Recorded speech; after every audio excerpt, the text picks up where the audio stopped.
Godmorgen. Godmorgen. Det er jo sommer. I alle henseender, og det er så dejligt. Det er rigtig skønt. Vi skal snakke solcreme lidt senere. Ikke sådan, om man skal det på eller ej, men om prisen.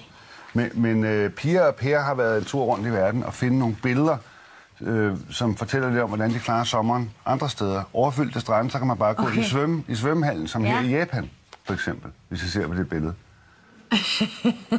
Ja, det kan man kalde Finn Holger. Det ligner en fluepapir i bogstaveligste forstand. Det må man sige. Så gik vi tur til Hawaii. Ser det ikke dejligt ud? Jo, hvor er det sjovt. Det er da fantastisk. Der gad jeg altså godt at sidde. Og indtage sin frokost på, synes jeg, i den her hedebølge. Fantastisk. Videre til Mexico. Okay. Se, det ved jeg ikke, hvad du siger til. Hvor klippede de hurtigt væk der? Det er klippet meget hurtigt væk fra. Nå, det klippede de tilbage. Ah, det var godt. Ja.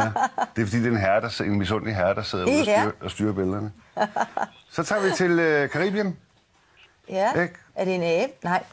Hvad siger du? Det sagde jeg simpelthen ikke, for jeg kan ikke se det. Jeg kan ikke se så langt. Der sidder en meget solbrændt mand. En person og snakker i telefon på sin jolle. Ja. Ja. Var det ikke smart? Jo, det er da for smart. I en telefonboks. En telefonboks, ja. Hold op, jeg skal altså virkelig have... Det har en skærm siddende helt over, man kan simpelthen ikke se så langt. Nå, men nu var det sommer. Det handler jo en lille smule om dit syn. Jeg tror, det handler om alder. Men det var næste punkt på dagsordenen. Okay. Vi skulle også have snakket lidt om mygstik, men...